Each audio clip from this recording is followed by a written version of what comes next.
Hi there, Margaret Willingham here with I, the Beholder Quilt Design.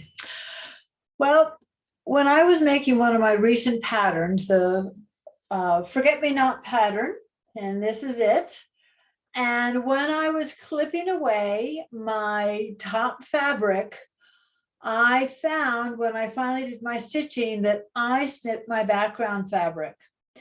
And it's such a little itty bitty tiny hole that I need to do a little repair on it. And so I thought I would show you how to use a product called Bone Ash, which you can find probably on Amazon.com to do a repair. So my hole is so tiny that I keep losing where the hole is, but it will fray over time. It's right here, and I'm going to do a close-up on it so you can see where it is. If you look close, it is right there. You can see just little shadows of it. So it's right in there. It's little frays that you're going to start to see over time. So Bone Ash is a product that I found at Road to California and then at Quilt Market. And it's something that you can spray on. And when you buy it, you can get a version of it that comes with a DVD about how to use it. And then you need a pressing cloth on it so it doesn't gunk up your iron. And you just need very, very little bits of it on the product. And you can repair it right on top. Although just for good measure, I'm going to repair it on the back side. So I'm going to put a pin in it again so I don't lose it when I flip this over. Because as I say, I keep losing where my little hole is because it's so small.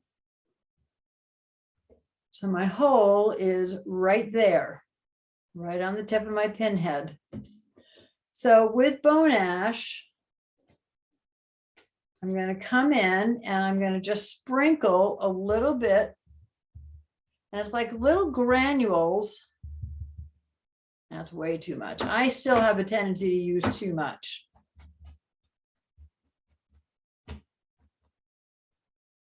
So because I'm coming from the back side, if I use too much, it's not going to matter. Now I went ahead and I stitched the whole thing because I didn't know I had made the hole until I was all done. So I have a couple different ways that you can repair. And this is just one of them. The very first blog I did on making a repair is called Oops, I Snipped My Background Fabric. And that's on our website, www.eobquiltdesign.com. Now I'm going to take the pressing cloth and lay it on top. And my iron is already heated up. And I'm going to come in and iron on top.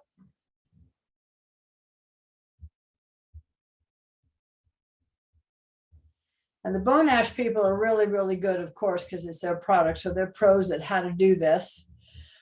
They can take big gaping holes and even take fibers and mix it with the Bone Ash and fill big gaps and all that stuff. I am nowhere near a pro at using it. So I use it for little things like this. But sometimes when I've cut my seam allowance too deep, I've done a little bit of Bone Ash on the edge to hold it closed as I do my stitch work or doing a little repair like this on it. So because I used a lot, you can see that it's a little bit shiny there. So that's where I still have to learn how to use it really, really well. And then when I look from the front, there's the shape. Whoops, there's the shape that I had the hole in. And that will keep it sealed and keep it shut. So this is the second way that you can make a repair. Again, the first way that I developed for fixing a boo-boo, because boo-boos do happen when you're doing it. I find if I'm going to do a boo-boo, it's because I've got very small pieces and I just don't quite get my two layers separated. So this is Oops, I Snipped My Background Fabric repair number 2. And I hope you'll look at our blog on the website, which is a written one with pictures. And this is way number 2 with Bone Ash. Thanks. Have a great day. Happy quilting.